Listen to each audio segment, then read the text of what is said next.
ఉన్నాడు, నీ నాభి మాత్రము కోయబడలేదు. నాభి సూత్రము కోయబడలేదు. శుభ్రమగుటకు నీవు నీళ్లతో కడగబడలేదు. వారు నీకు బట్ట చుట్ట రాయకపోయిరి, బట్ట చుట్టకపోయిరి. ఈ పనులలో నీకు చేయవలని ఎవరునూ కటాక్షింపలేదు. లేదు. నీ యందు జాలిపడేవాడొకడును లేకపోయెను. అది ఇక్కడ చదువునా 7వ వచనం. మరియు అది నేల నాటబడిన చిగురు వృద్ధి అగినట్లు నేను నిన్ను వృద్ధిలోనికి తేగా నీవు ఎదిగి పెద్దదానివై ఆభరణ దుస్తురాలు అయితివి. హల్లెలూయా చెప్పండి. ఈ రోజు పెద్ద మనిషి అయింది. ఏ మనిషి? దీక్షిత పెద్ద మనిషి అయింది. బాల్య దశలో నుంచి యవన దశలోకి వచ్చింది, లేకపోతే చిన్న వయసులో నుంచి పెద్ద వయసులోకి వచ్చింది. ఎవరి దయ వల్ల చెప్పాలమ్మా? దేవుని దయ వల్ల.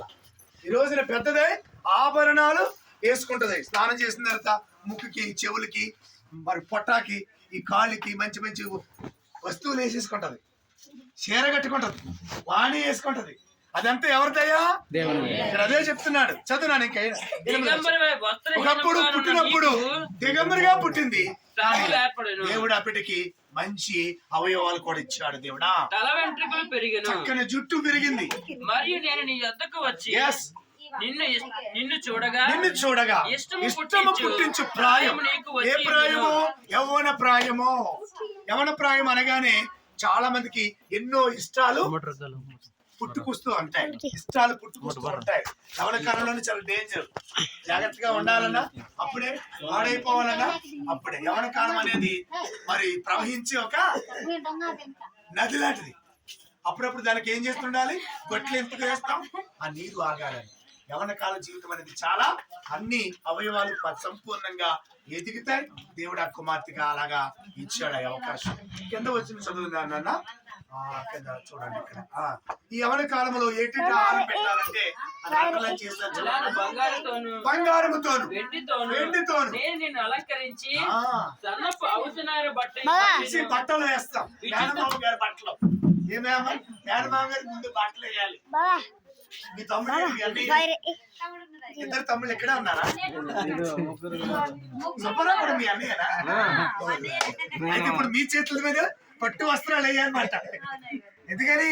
మేనమామలు మరి తల్లిదండ్రుల కంటే గొప్పవారండి. మన ఏజెన్సీలో మేనమామలు చాలా బాగా గౌరవిస్తారు. మీకు తెలుసు కదా. అది మేనమామలు పిల్లలు మేనకోడల్ని బాగా చూస్తారు. అది ఓకే. నన్ను చదువు. పట్టు పట్టును విచిత్రపు కుట్టు పని గల బట్టలను నీకు ధరింపచేసి గోధుమలను తేనెయు నూనెయు నీకు ఆహారముగా పుష్పత అయినప్పుడు మంచి ఫుడ్ పెడతాం. వాళ్ళకి ఇష్టపడింది తింటాం. వాళ్ళు చక్కగా బలంగా ఉండాలండి. నెక్స్ట్ నీవు మిక్కిలి సౌందర్యవతివై ఎలా ఉంటారు చెప్పండి? పుట్టినప్పుడు ఎలా ఉంటారు? పుట్టినప్పుడు శివుడు ముక్కులు వేసుకుని పుడతారు. ఇప్పుడు ఎలా ఉంటారు? యవనకాస్తులు రాగానే చిన్నది ఎక్కడో ఏదున్నా నీట్ గా ఇక్కడ వేసుకుంటారు. భలే చిలకల్లాగా తయారవుతారు. చూడండి మా పార్వతమ్మ గారు ఎంత బాగున్నారు. బాగున్నారా లేదా? చిన్నప్పుడు ఎలా ఉంటారు? ముక్కులు కారిపోయి, చెవులు కారిపోయి, సొండాలు కారిపోయి ఉంటారు. అవునే కదా? ఇప్పుడు ఈ అమ్మాయిని తయారు చేస్తే ఎలా ఉంటుంది? కొట్ట బొమ్మలాగా తయారు చేయాలి. అప్పుడు చచ్చి తీసి 5 నిమిషాలు తయారు చేసేయాలి అన్నమాట. మేకప్ చూసారా? దేవుడిచ్చిన అందం. ఎవరిచ్చిన అందం అమ్మా? దేవుడు ఇచ్చిన కృపే కదా. మనం కూడా యవనస్తులు రాగానే మనకు అవయవాలు బాగుంటాయి కనుక నిగనిగలాడుతూ ఉంటాం కదా. అంత అందాలు దేవుడు. ఓకే నీవు మిక్కిలి సౌందర్యవంతువై మహారాణిలా తయారు చేయాలి. పాపిడి బిందులు, ఎత్తు గొలుసులు అన్ని ఎడతాం. ఎందుకని? మహారాణి లాగా. దేవుడు పెట్టారా? ఈ రోజు అందుకునే దేవుడి సాకులుగా మేము ప్రార్థన చేస్తాం. ఒక మాట చెప్పమంటారా?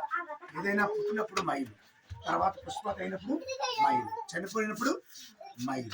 ఎందుకని? అవన్నీ క్లియర్ చేయాలంటే యాజకుడు ఉండాలి. ఎవరు పడతారు చేయడానికి? చూడండి, అన్ని వేపనోళ్ళని బోర్లు కట్ చేస్తారు, జుట్టు కట్ చేస్తారు, తర్వాత కాళ్ళు చేతులు క్లీన్ చేస్తారు. ఆయన తీసుకొస్తారు, గుర్రగాళ్ళు తీసుకొస్తారు. అన్ని లేదు. అవునే కదా? మరి మీకు ఎవరు పూజారి? మేమే సేవకులే, పూజారులే. మరి శుద్ధి చేయాలంటే మేము ప్రార్థన చేస్తే వాక్యాన్ని బట్టి, ప్రార్థన బట్టి శుద్ధి చేయాలి. లేకపోతే ఆ కీడు అలాగే ఉండిపోద్ది. ఎంత పేదోళ్ళైనా తప్పకుండా ఇలాంటి కార్యక్రమాన్ని ప్రార్థన చేసి దాన్ని శుద్ధి చేయవలసిన బాధ్యత మనందరికీ ఉంది. బైబిల్లో కూడా రక్తస్రావం అని ఉంటుంది. బైబిల్లో రక్తస్రావం అంటే ఏంటి? పుష్పతే. ఆడ జీవితానికి అదొక నిర్ణయం దేవుడు పెట్టాడు అనమాట. అది లేకపోతే కన్యాత్వం కాదు, కన్యాత్వం అవ్వదు. నాకు అలాగే ఉండిపోతారు అనమాట. కొంతమందికి అదృష్టం, కొంతమంది ఏజెన్సీలో కొంతమంది పుష్పతులు అవ్వరు, అలాగే ఉండిపోతారు, వారు విడిగా ఉండిపోతారు. చాలా మందిని చూస్తాను నేను. ఆ అదృష్టం అందరికీ ఉండదు. కానీ రాజారావు ఇది పెద్ద పాప, పెద్దది ఏది? అవును, ఇదే తీస్తున్నా కదా. నీ కార్యక్రమం నేను చేయలేకపోయాను, మరి మరి చేయడానికి నాకు అవకాశం ఇచ్చాడు. దేవునికి స్తోత్రం. బాబు గారు ఆడే కదా. ఓకే, మంచిది. ఆడపిల్ల ఇంటికి పుష్పం లాంటిది కదా. పుష్పం. ఆడపిల్ల పుడితే అన్ని ఫంక్షన్లు జరుగుతాయి, మగవాళ్ళు పుడితే ఒకటే పెళ్లి కదా. ఆడపిల్ల అనుకోండి, మా రాజరాకి ఉన్నారు కదా, లక్ష్మణ్కి ఉన్నారు కదా, సుబ్బారావుకి ఉన్నారు. ఆనందకి లేరులే, మగపిల్లడు కనుకుంటాడు. అది అదృష్టం. మాకు కూడా పాప పుట్టినప్పుడు ఎట్లాగే మరి పాప పుట్టినప్పుడు, తర్వాత పుష్పత అయినప్పుడు, పెళ్లి, అన్ని ప్రతి కార్యక్రమాలు అన్ని జరిగింది. అలాగే పాపకు దీక్షిత కూడా అలాగే జరుగును గాక. చెప్పినట్లుగా యాజకుల చేతుల మీదుగా పరిశుద్ధమైన రక్తము మరి చేస్తే ఆమెను శుద్ధి చేస్తాం. ఆ కొబ్బరి నూనె ఇస్తే మేము ప్రార్థన చేస్తాం. ప్రార్థన బైబిల్ మూసేటప్పుడు నేను ప్రార్థన చేసి నేను మీకు దిక్కుని పెట్టుకున్నా పర్లేదు. తండ్రి కుమారుని పరిశుద్ధాత్మ రక్తంగా మార్చి మనుషుల దయ మీ దయంద్ర బిడ్డ ఎదిగింప చేసి క్రమశిక్షణ దీక్ష ఎదిగి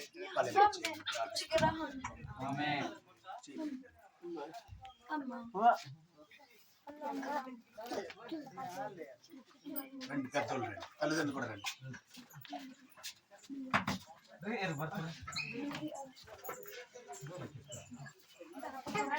अच्छा अच्छा अच्छा अच्छा जी దగ్గరికి రండి మరి.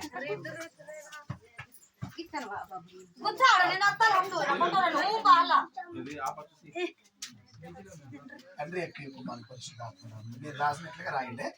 ఏసు రక్తమే రాయండి, వెనక్కి రాయండి.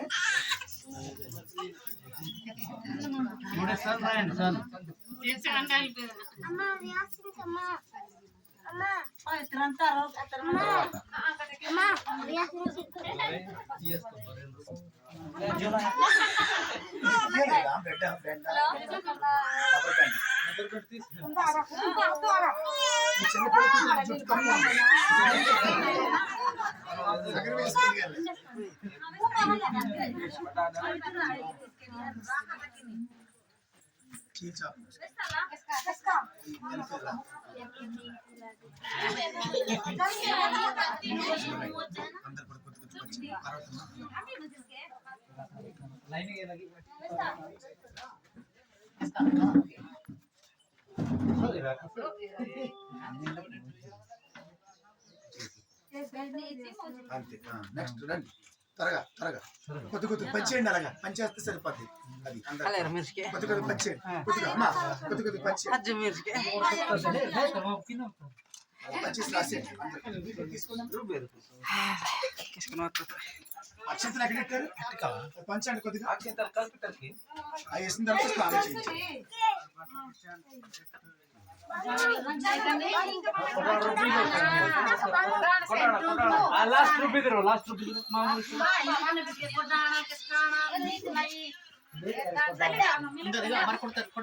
తీసుకోండి.